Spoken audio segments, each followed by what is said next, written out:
ओम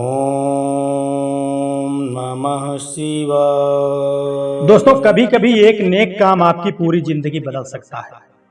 आज की कहानी एक ऐसे गरीब लेकिन सच्चे इंसान की है जिसने बिना किसी स्वार्थ के एक साधु की जान बचा ली और बदले में उसे जो मिला वो किसी चमत्कार से कम नहीं था। लेकिन क्या हर कोई उस नेकी का हकदार होता है? आइए सुनते हैं एक चमत्कारिक कहानी। दोस्तों, शंकरपुर गांव के एक कोने में रामदीन नाम का एक गरीब किसान रहा करता था। उसकी जिंदगी संघर्षों से भरी हुई थी। बचपन से ही गरीबी ने उसका पीछा नहीं छोड़ा था। उसने अपने माता पिता का इलाज कराने के लिए साहूकार से कर्ज लिया था, पर बदकिस्मती से उसके पिता बच नहीं सके। घर में अब उसकी बूढ़ी माँ थी जिसकी दोनों आंखें खराब हो चुकी थी और वह देख नहीं सकती थी। रामदीन की शादी को लगभग 8 साल बीत चुके थे, लेकिन संतान का सुख अभी तक उसे नहीं मिला था। रोज की तरह उस दिन भी रामदीन मजदूरी करने के लिए खेतों की ओर जा रहा था। उसकी पत्नी निर्मला ने उसे पानी की बोतल पकड़ाते हुए कहा कि यह लीजिए पानी की बोतल, रास्ते में बहुत गर्मी है, ध्यान से जाइएगा। रामदीन ने कहा, लेकिन भाग्यवान, तुमने मेरे लिए खाना नहीं दिया है। निर्मला बड़े उदास होकर के कहने लगी, घर में अनाज का एक दाना नहीं बचा है, बस एक रोटी रखी थी बासी, वह मैंने माँ के लिए रख दी है। रामदीन ने कहा कि कोई बात नहीं है, मजदूरी करने के बाद कुछ राशन वापसी में मैं ले आऊंगा। रामदीन पानी की बोतल लेकर के निकल जाता है अपने घर से। रास्ते में वह सोचता है कि जिंदगी कब बदलेगी, क्या मेरे परिवार को कभी सुख नसीब होगा या नहीं। यह सोचते सोचते रामदीन आगे बढ़ा ही था, तभी वह देखता है कि एक बूढ़ी औरत वहां पर बेहोश होकर के पड़ी हुई थी। रामदीन उसके पास जाता है और कहता है कि अम्मा उठो अम्मा। रामदीन अपनी बोतल से पानी निकालता है और उस बूढ़ी माता के चेहरे पर छिड़क देता है। फिर उस बूढ़ी औरत को जब होश आता है तो रामदीन कहता है कि अम्मा, आप यहाँ बेहोश कैसे पड़ी थी? उस बूढ़ी औरत ने कहा कि बेटा, मैं अपने बेटे और बहू के घर जा रही थी उनसे मिलने के लिए। फिर अचानक मुझे जोर की प्यास लगी, शायद प्यास के कारण मैं बेहोश हो गई थी। रामदीन ने कहा कि अम्मा, आप यह पानी की बोतल लीजिए और अपने पास रख लीजिए, रास्ते में अगर आपको प्यास लगे तो आप पी लेना। बूढ़ी औरत ने कहा कि बेटा, तुम्हारा बहुत बहुत धन्यवाद, भगवान तुम्हारी हर इच्छा को पूरी करे। इतनी गर्मी में भला कोई व्यक्ति किसी को अपनी पानी की बोतल खुद दे देता है? तुमने मेरी बहुत मदद की है। रामदीन कहता है, ठीक है अम्मा, फिर मैं काम पर चलता हूँ, तुम अपना ख्याल रखना। और हाँ, गर्मी में जब भी बाहर निकलो तो पानी की बोतल हमेशा साथ में रखना। दोस्तों, रामदीन बहुत ही दयालु किस्म का आदमी था। वह जब भी किसी को मुसीबत में देखता तो अपनी जान की परवाह किए बिना उसकी मदद कर दिया करता था। फिर रामदीन बूढ़ी अम्मा को पानी की बोतल देकर के अपने काम की ओर निकल पड़ता है। तभी उसे रास्ते में साहूकार मिल जाता है जिससे उसने अपने पिता के इलाज के लिए कर्ज लिया था। रामदीन को देखकर साहूकार कहता है कि तो मेरा पैसा कब दे रहा है? अब बहुत हो गया है, मैं इंतजार नहीं कर पा रहा हूँ। रामदीन कहता है कि साहूकार जी, कुछ समय और दे दीजिए, मैं आपके पैसे चुका दूंगा। रामदीन की बात सुनकर के साहूकार कहता है कि अरे रामदीन, तुम्हारी यह बात मैं तो सालों से सुनता आ रहा हूँ। अगर तुमने इस महीने पैसे नहीं दिए तो तुम अपना घर मुझे खाली करके दे देना। साहूकार की बात सुनकर के रामदीन कहता है, इसका कोई जवाब नहीं देता और सिर झुका करके वहां से चुपचाप निकल जाता है। दोस्तों, रामदीन जब खेत पर पहुंचता है तो खेत का मालिक वहां पहले से गुस्से में खड़ा होता है। रामदीन से पहुंचते ही कहता है कि कितनी देर के बाद आ रहा है तू? अगर तुझे देर हुई तो हमेशा ऐसी ही देर करके तू आता है तो इस महीने की मजदूरी तुझको नहीं मिलेगी।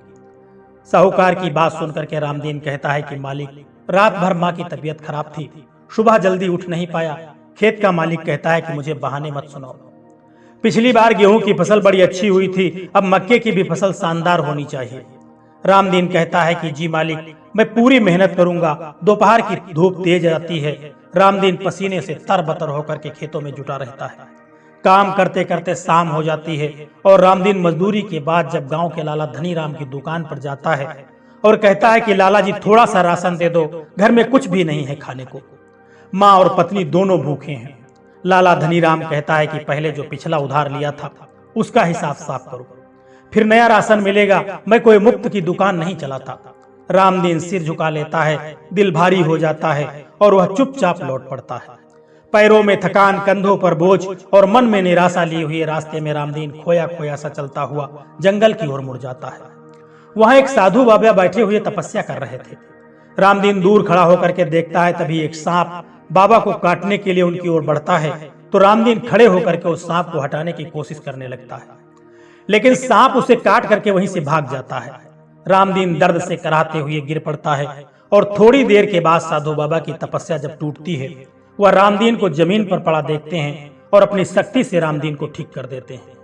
साधु बाबा कहते हैं कि रामदीन, तुमने मेरी जान बचाई है, मैं तुम्हारा कर्ज कभी उतार नहीं सकता। मांगो जो चाहो, आप मुझसे वरदान मांग लो।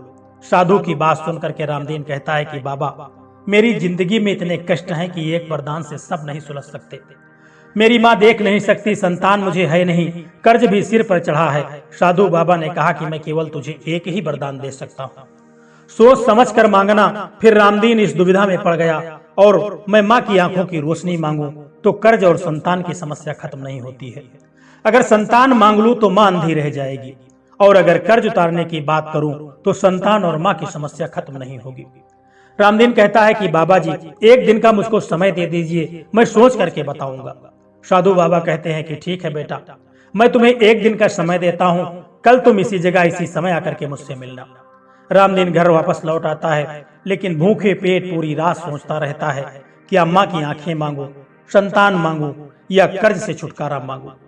दोस्तों, सूरज की पहली किरण के साथ रामदीन की आंखें खुलती हैं। रात भर सोचते सोचते उसकी आंखें लाल हो चुकी थी, लेकिन अब उसका मन ठोस फैसला ले चुका था। वह जल्दी से तैयार होकर के और बिना कुछ खाए साधु बाबा के पास जाने के लिए निकल पड़ता है। जंगल में पहुंचते ही उसने देखा कि साधु बाबा ध्यान में वहीं पर बैठे हुए थे। वह चुपचाप उनके सामने जाकर के खड़ा हो जाता है। कुछ देर के बाद साधु बाबा जब आंखें खोलते हैं और मुस्कुराते हुए कहते हैं कि बेटा, तुम आ गए, क्या सोच लिया तुमने, कौन सा वरदान चाहते हो?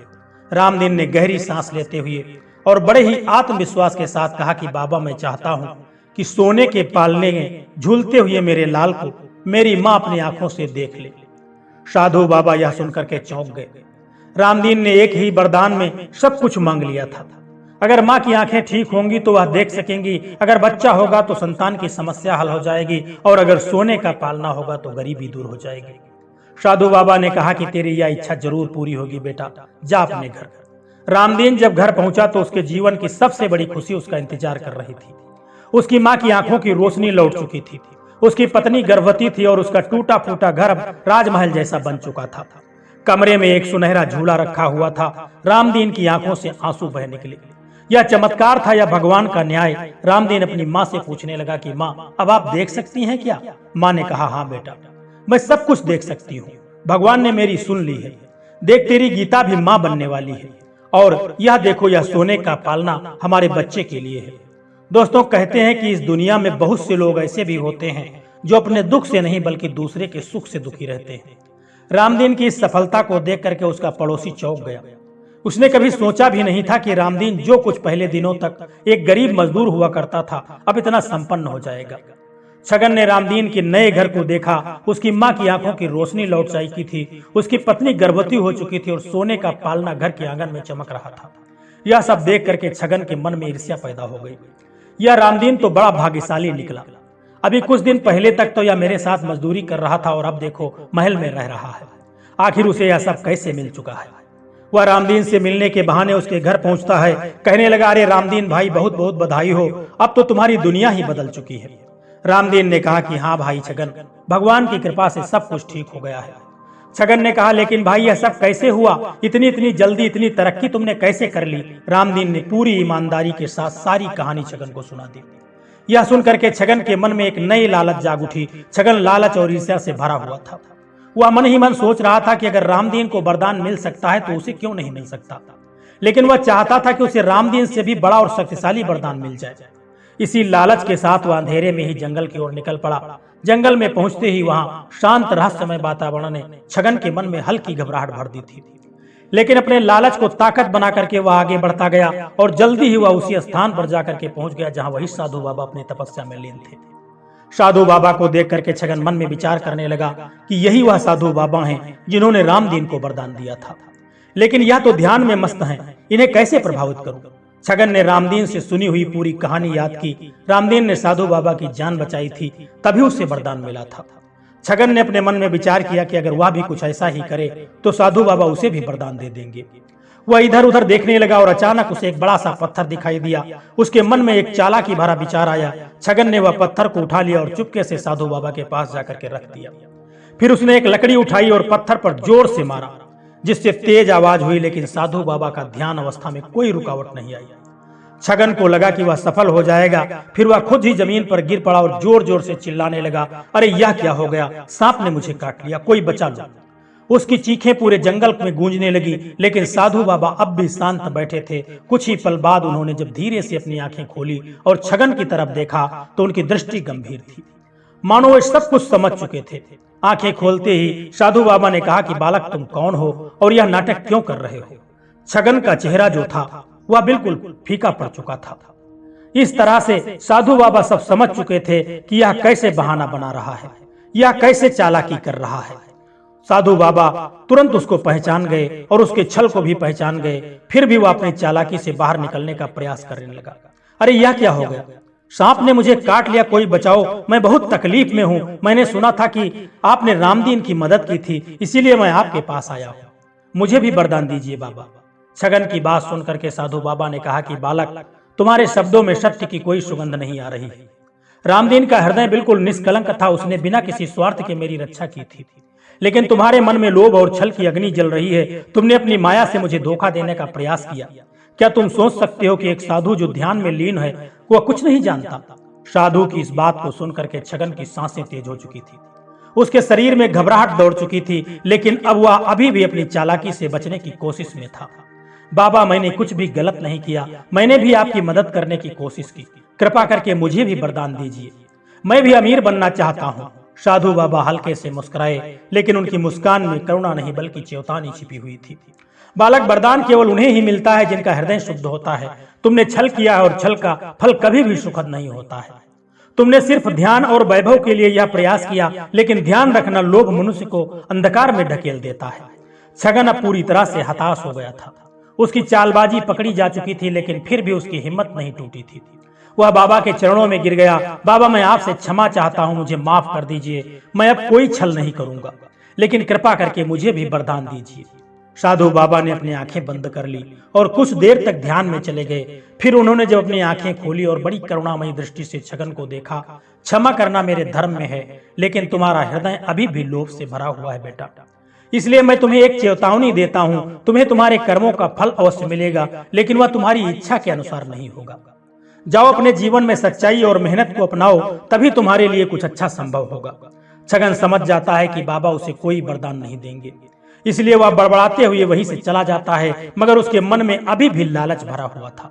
वह मन ही मन सोचने लगता है, मेरी तो बाबा ने एक न सुनी, लेकिन रामदीन को तो सब कुछ मिल गया। रामदीन से कम मेहनत तो मैंने भी नहीं की, फिर क्यों मुझे कुछ नहीं मिला। मैं अभी भी हार मानने वाला नहीं हूँ। बाबा ने हमें वरदान नहीं दिया तो क्या हुआ, मैं खुद ही अपनी किस्मत को बदल लूंगा। और अगले दिन छगन रात होने का इंतजार करता है, और जैसे ही आधी रात होती है छगन धीरे से उठता है और रामदीन के घर की ओर बढ़ जाता है। रात का सन्नाटा और अंधेरा उसे डराता तो है, लेकिन लालच का नशा उसके डर पर हावी हो जाता है। वो रामदीन के घर के पिछवाड़े से अंदर घुसता है, बस बिना कोई आवाज किए काम करना है। रामदीन और उसका परिवार गहरी निद्रा में सोया हुआ था। अगर मुझे पकड़ लिया गया तो पूरा गांव मुझे चोर कहेगा। वह दबे पांव अंदर जाता है। चांदनी हल्की रोशनी में कमरा उजाला हो रहा था। सोने का झूला साफ चमक रहा था। छगन की आंखों में हवस साफ झलक रही थी। वह धीरे धीरे बढ़ता है और कांपते हुए हाथों से झूले को उठाने की कोशिश करता है, और जैसे ही वह झूले को छूता है झूला हल्का कंपन करने लगता है। छगन घबरा जाता है, लेकिन फिर खुद को संभालता है। वह जल्दी से झूले को उठा करके चादर में लपेट लेता है और दबे हुए पांव से वह घर से बाहर निकल जाता है। सुबह ही जब रामदीन की पत्नी ने झूले को नहीं देखा तो वह जोर से चिल्लाने लगी, अरे झूला कहाँ गया? झूला यहाँ ही था, अब नहीं दिख रहा है। रामदीन की माँ कहती है, क्या हुआ, झूला गायब हो गया? यह कैसे हो सकता है बेटा? ये बहुत अनहोनी बात है, कोई इसे कैसे चुरा करके ले गया? गांव में हड़कंप मच गया। हर कोई सोचने लगा कि इतनी सुरक्षा के बावजूद सोने का झूला कैसे गायब हो गया। उधर छगन गांव के बाहर निकल चुका था। वह जल्दी जल्दी दूसरे गांव की ओर बढ़ रहा था। तभी किसी भी हाल में उसे बेच करके अमीर बनना चाहता था। जब वह दूसरे गांव में पहुंचा तो उसने एक व्यापारी की दुकान देखी, और दुकान पर पहुंचकर उसने छगन जो था उस व्यापारी से कहने लगा कि भाई, मेरे पास एक अनोखी चीज है, अगर अब तुम इसे खरीद लो तो तुम्हारी किस्मत चमक जाएगी। व्यापारी ने कहा कि ऐसी कौन सी चीज है, जल्दी दिखाओ। छगन ने धीरे से झूले को बाहर निकाला। सोने की चमक देख करके व्यापारी की आंखें फटी की फटी रह गई। वह देखते हुए कहने लगा, अरे वाह, यह तो बड़ा कीमती है, लेकिन यह तुम्हारे पास कैसे आया? छगन ने कहा, यह मेरे पूर्वजों की निशानी है, मैंने इसे अपने घर में रखा था, अब इसे बेचना चाहता हूँ। व्यापारी को शक तो हुआ, लेकिन झूला इतना अनोखा था कि वह उसे खरीदने के लिए तैयार हो गया। जैसे ही व्यापारी ने झूले को हाथ में लगाया और हाथ से अपने उठाया, अचानक झूला हवा में ऊपर उठ गया और तेज आवाज में झूला कहने लगा, मैं रामदीन का हूँ, जिसने मुझे चुराया है उसे उसका बदला मिलेगा। व्यापारी और दुकान में बैठे हुए सभी लोग डर से कांपने लगे। यह क्या था? यह तो श्रापित लग रहा है, मैं इसे नहीं खरीदूंगा। छगन ने जैसे ही झूला उठाने की कोशिश की, उसके पूरे शरीर में लाल लाल दाने निकल आए और भयंकर खुजली होने लगी। वह दर्द से कराह उठा, बचाओ, यह क्या हो रहा है? झूला फिर हवा में उठा और आवाज आई, जिसका मैं हूं उसके पास ले चलो, नहीं तो अनर्थ हो जाएगा। डर के मारे छगन झूला लेकर के दौड़ पड़ा और सीधा रामदीन के घर जाकर के पहुंच गया। रामदीन और उसका परिवार अभी भी रो रहा था। छगन ने कहा, रामदीन भाई, मुझसे गलती हो गई, लालच में मैंने यह झूला चुरा लिया, लेकिन यह श्रापित है, मुझे माफ कर दो। रामदीन ने कहा, तूने मेरे साथ विश्वासघात किया है, यह तो मेरा सौभाग्य था, फिर भी तूने इसे चुरा लिया। छगन कहने लगा, मुझे माफ कर दो भाई, मुझसे बहुत बड़ी गलती हो गई, मुझे बहुत दर्द हो रहा है। रामदीन की मां ने कहा, बेटा उसे माफ कर दो, देखो यह पहले से ही सजा पा चुका है। रामदीन ने गहरी सांस ली और बोला, अगर सच में पश्चाताप है तो फिर कभी किसी के धन पर बुरी नजर मत डालना। छगन ने रोते हुए माफी मांगी। तभी झूला वापस अपनी जगह पर जाकर के चमकने लगा और छगन के शरीर से सारे दाने गायब हो गए। गांव के लोग भी यह देख करके हैरान थे कि किस तरह से सत्य और ईमानदारी की हमेशा जीत होती है। रामदीन और उसका परिवार फिर से खुशी खुशी अपने जीवन में आगे बढ़ने लगा। रामदीन की तरह मेहनत करने वाले को ही असली सफलता और खुशी मिलती है। किस्मत से ज्यादा मेहनत पर विश्वास करना चाहिए, क्योंकि भगवान भी उन्हीं की मदद करता है जो खुद अपनी मदद करते हैं। किस्मत हमें यह सिखाती है कि हमें हमेशा ईमानदारी, मेहनत और सच्चाई के रास्ते पर चलना चाहिए, लालच से बचना चाहिए और अपने कर्मों पर विश्वास करना चाहिए। दोस्तों, इस कहानी से हमें एक बहुत बड़ी सीख मिलती है। सच्चे दिल से किया गया कोई भी अच्छा काम कभी व्यर्थ नहीं जाता है, लेकिन अगर कोई छल कपट से उसी फल को पाने की कोशिश करता है तो भाग्य भी उसे पहचानने से इनकार कर देता है। दोस्तों, अगर आपको यह कहानी पसंद आई हो तो इस कहानी को लाइक शेयर करिएगा और आनंदमय जीवन चैनल को सब्सक्राइब करने की भी कृपा कर दीजिएगा, ताकि ऐसी ही प्रेरणादायक और रहस्यमयी कहानियां हम आप तक लगातार पहुंचाते रहें। दोस्तों, मिलते हैं अगली कहानी में, तब तक के लिए जय श्री कृष्णा, राधे राधे।